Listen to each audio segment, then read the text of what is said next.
we're FOES. We released our debut album, The Summit Lies Skyward, on October 7th via Basic Records. And we're going to have a chat about how the album came to be and what influenced the writing process for it. It's kind of a bit later into being in the band, but the word cinematic has come up in a number of reviews about when describing our sound, and that is kind of what we go for. I mean, when we're in the studio, we build up with a lot of layers, and we always think about this kind of big soundscape and how to do that on records. And with our influences, like we like a lot of sort of progressive bands like Ocean Size and Carnival, but we've always tried to retain a bit of a pop sensibility to it as well, just so there is kind of a simpler structure in there that people kind of catch on to, and just so there's like hooks in every song that are a bit more memorable and not quite as self-indulgent as some of the proggy stuff can be.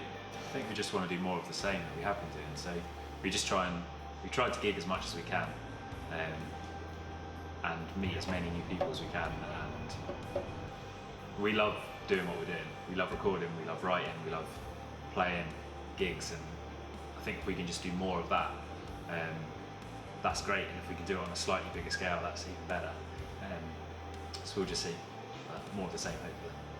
It is it's the experiential thing about doing it live as well, because we don't want anyone to, having heard the record, and anyone who's been or it is new to us through the album, to come and see the live show and for that to be a drop off from what they hear on record. Like, we've always wanted the live show to be like the best representation of what we're doing, and I feel like we've done that so far, but we just want to kind of keep bettering on that. And like with the seamlessness on the album as well, we wrote that album for it to be seamless and for there not to be any gaps, and for it to feel like a solid body of work. And we're slowly working on doing that more and more in the live set as well, just so it's more of a show rather than just a loose collection of like 7 songs being played live.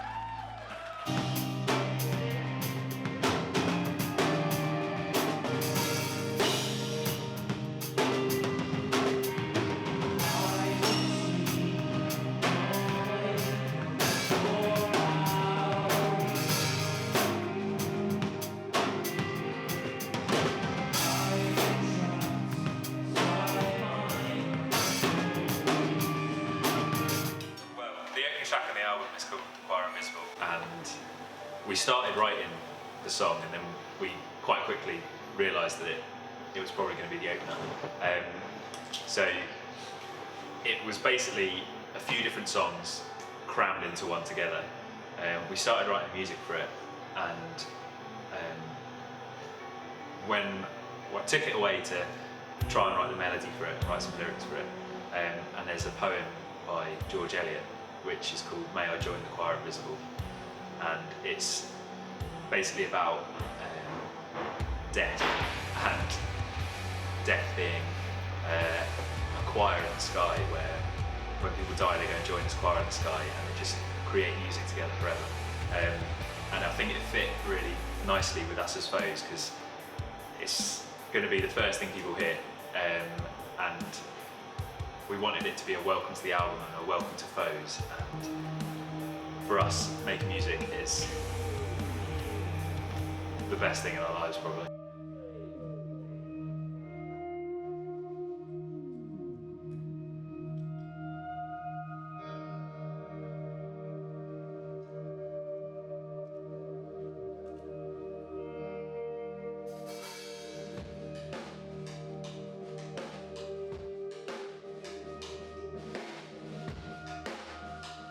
The second track on the album is Young Sovereign, and like the main riff in it was an idea we had for quite a while.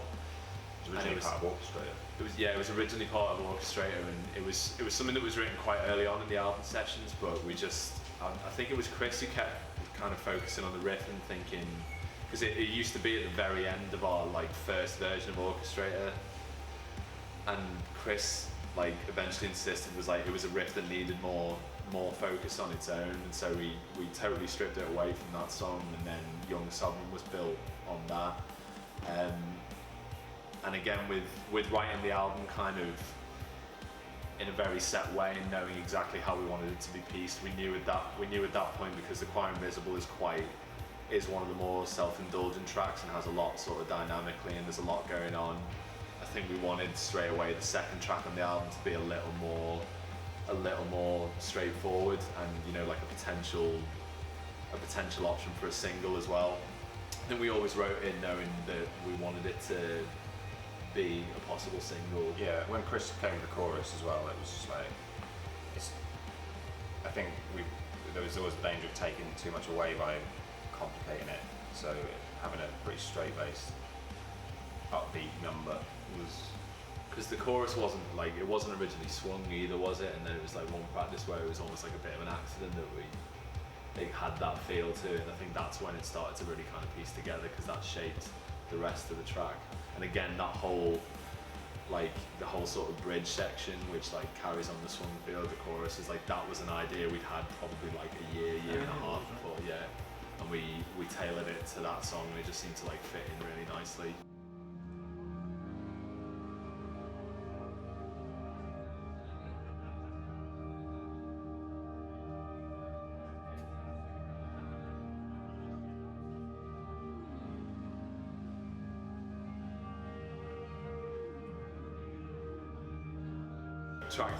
Track three in the album is Beautiful Fiction, and that was one of the first songs written for the album when we didn't even know that it would become a full-length record. It was almost the lead track in a way, and I think Beautiful Fiction really helped establish the sound of the album in itself, because I think at the time it was definitely one of our more heavy tracks to date, and it took us in a way that we hadn't done on the previous two EPs. Yeah, I mean, that song came about quite quickly as well. Like, that was, as I say, it was one of the first ones, and it kind of defined the sound a little bit for the album. It was that kind of broody intro, but then it's got this sort of, I think, what has become sort of like the classic FOES thing of having like big chorus, and it's got a heavy riff in it with Jonah's phaser, and do you know what I mean? Like, I think it was like a good. We also thought it was a good song to put out at the start as well, because it was like a really good link between the old stuff and the new stuff. It was like a good development, and also live it always goes down well. Assuming people like it. Yeah.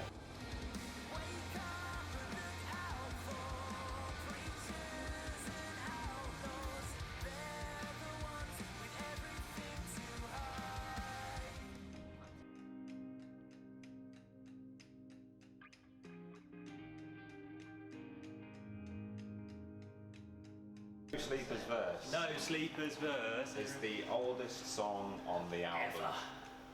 Fact. Yes? Yeah. Yes.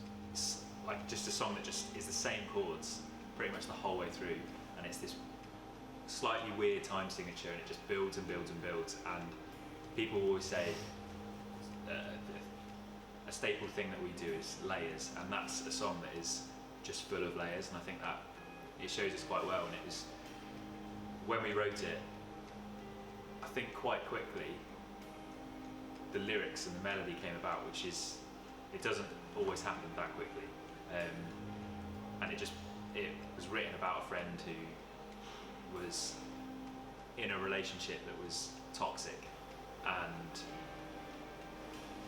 just seeing that situation happen and not really knowing if there's anything you can do.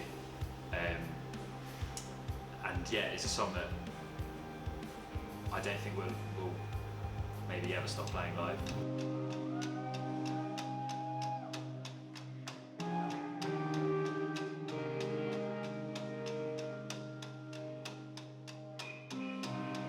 Sworn Host is the next song on the album, and I think we think of it as a little bit of like a lighter song to some of the sort of moodier songs that we have. So the chorus, it's not uplifting, but it's like meant to be a bit lighter, so a bit more perhaps pop or accessible. Yeah, it is. It's quite accessible, the chorus. I sort of took like an arcane roots sort of influence from it, like the choruses are quite. It's a lot like you rhythmical You changes. could jump up and down, listen to it, you know what I mean?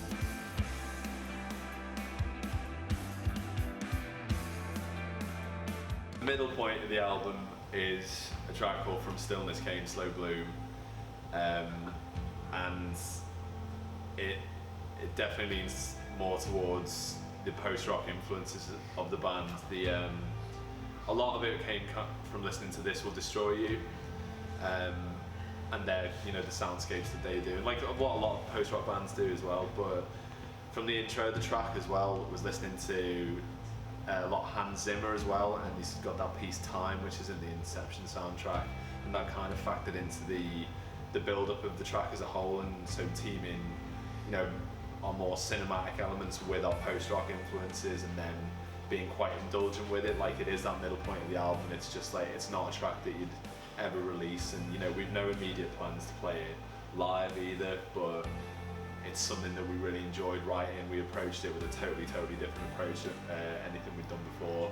I think we're pretty confident with the result as well. It's a totally different side to the band. So we had this like awful recording of what we'd written, and I listened to it, and for some reason I had this like picture of like someone in a coma and their perspective of the situation around them. So instead of it being the perspective of someone coming into the room and seeing a loved one in a coma, it was the perspective of the loved one and them being trapped inside their head and on this bed, and they're totally at peace but they're trapped at the same time. So sort of made up this story around it of just that, and it was quite a different way of doing it, but I think, as Joe said, it's a different bit of FOES, and it was a different way that we wrote it, but I think the end result's something that we're quite proud of.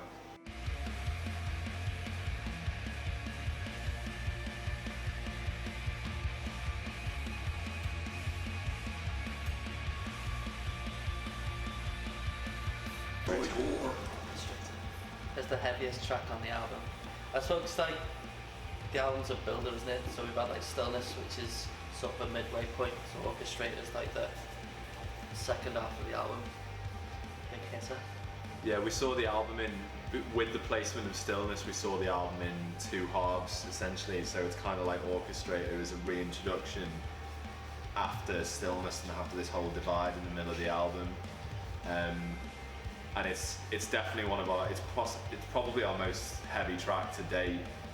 And we had the opening idea for ages, and we just couldn't make it sit anywhere. I think because it was almost so heavy that it was kind of unfamiliar. Like we had it, we knew we loved it, we knew we wanted it to be used, but it took quite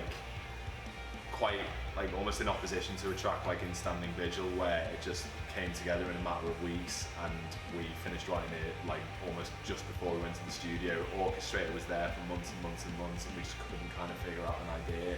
And eventually, when we did settle on the verse idea from there, it just came together weirdly quickly for what is quite a complex song. I think that's one of my kind of fonder memories of writing the album, is watching that track come together, because it was such a battle to get past that first hurdle of the initial idea, and then suddenly watching something quite complex come together in a really short space of time was really rewarding, and it was really exciting.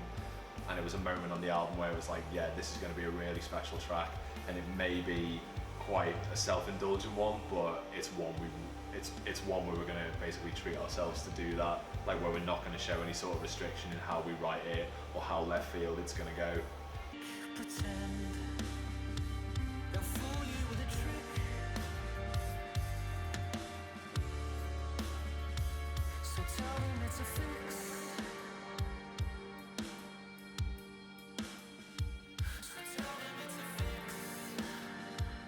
Brothers was a song that we wrote that just went through so many different revisions, because we just couldn't settle on what it was going to sound like. It was the last song, I think. Was it the last song that we'd written? Yeah, it was like the day before we were going into the studio. Was it? Pretty sure. What was the last? We finished writing it on pre-production. It was the second to last one we'd written, and it was after Orchestrator. We knew that the song was going to be there, So we wanted something that was a bit simpler because Orchestrator was so, well, we thought it was complex and it was heavy. So we decided we had like a verse and a chorus. We had this idea of what we wanted the song to vaguely look like, but it just took so long to actually get anywhere with it. Lyrically, there was a poem that Jay, this is where you can come in. Yeah, sorry. Sorry, Christopher. Yes. Yeah, a poem that my granddad wrote back to his wife when he was getting bombarded by all sorts of bullets at Dunkirk. They bombed, he found shelter, and he wrote, "To whoever finds these words, send them to my wife to set her free. I gladly gave my life." I was just a bit to use that. That's what it means a lot to me, that song.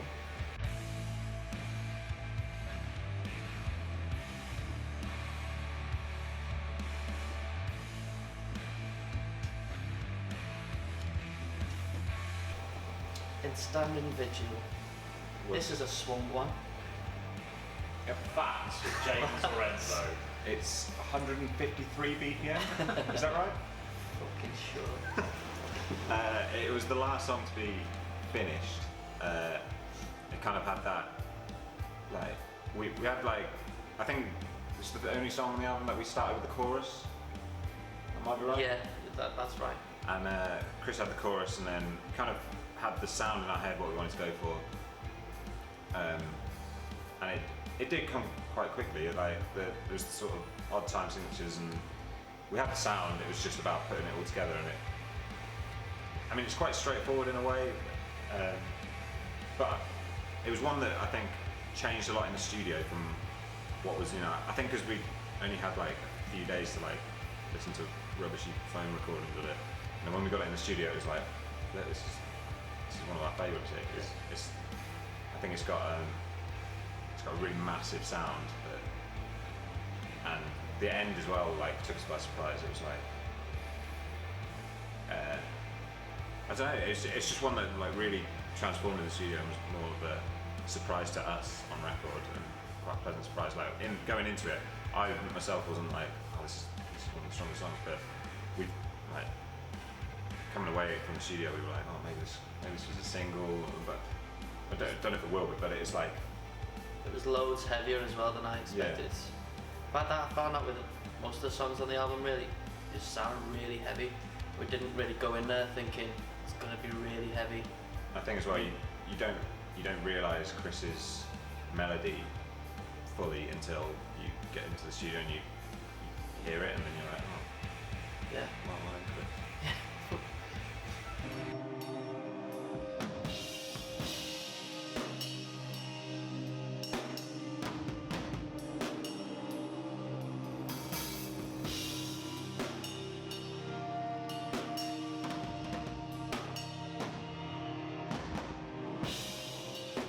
So Pinfed is the penultimate track on the album, and we knew because we knew we had the Everest at the end, and we had these tracks like Orchestrator and Vigil just before it. So, or at least we knew we wanted that sort of feel, because Vigil wasn't quite on the album then, but we knew there was this point between Orchestrator and Everest, which is like two pretty, in terms of feel and mood, they're two pretty polar songs.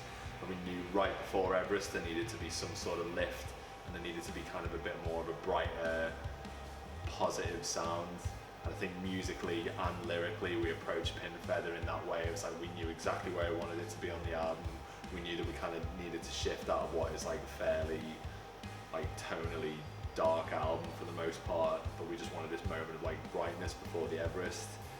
And it kind of came from, there was like, it's like a picking pattern on guitar that I'd had for a little while in this like again like this odd time signature, and the end result sounded quite like we lent towards more like Deftones in the influence of how it sounded, but then there's this whole ethereal middle section, and I think ultimately it does have this heaviness to it, but there is like that brightness that we did want there to it. I can't quite explain it other than like I think it was only when all the elements of the song came together we realised it did actually sound how we wanted it to, and it did have that kind of small lift before the Everest comes in to finish the album.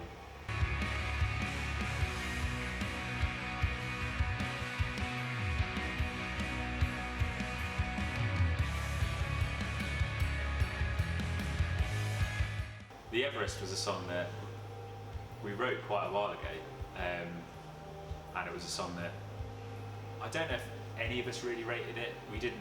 We thought it sounded quite different because it was a song that chordally it's quite positive and it's major, and we don't do major, we don't do positive, we do minor, dark and moody.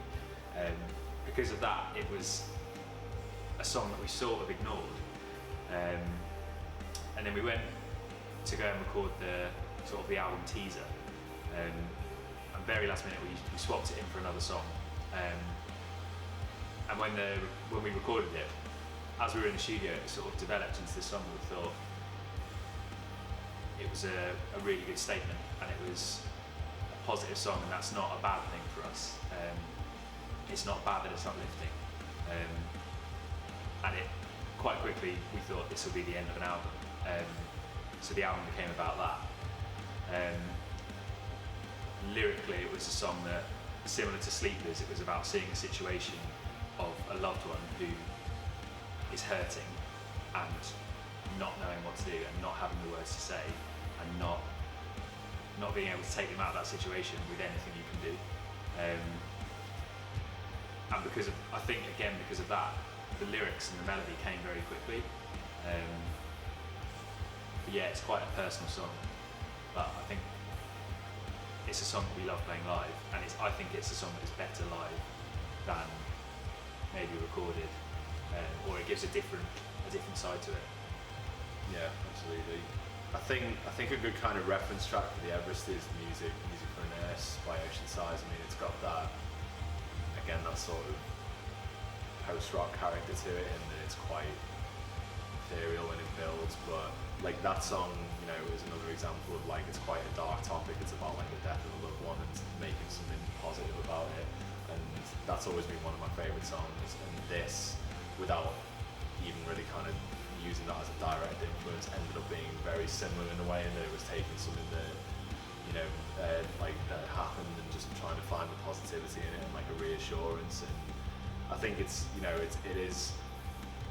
definitely the song that's undergone the biggest transformation in what Chris was saying, and that we really didn't regard it in that highly at first, and now it's like one of the more personal tracks on the album and holds real significance in that it's the closer, and it's been a single, and it's been really interesting to watch it grow, kind of both in our like musically and when it was written, and in our opinion, and watching other people respond to it as well. Oh me, oh my, I hope the little lady comes by. I don't know if she'll get away, she doesn't always get away, but anyhow I know that she'll try.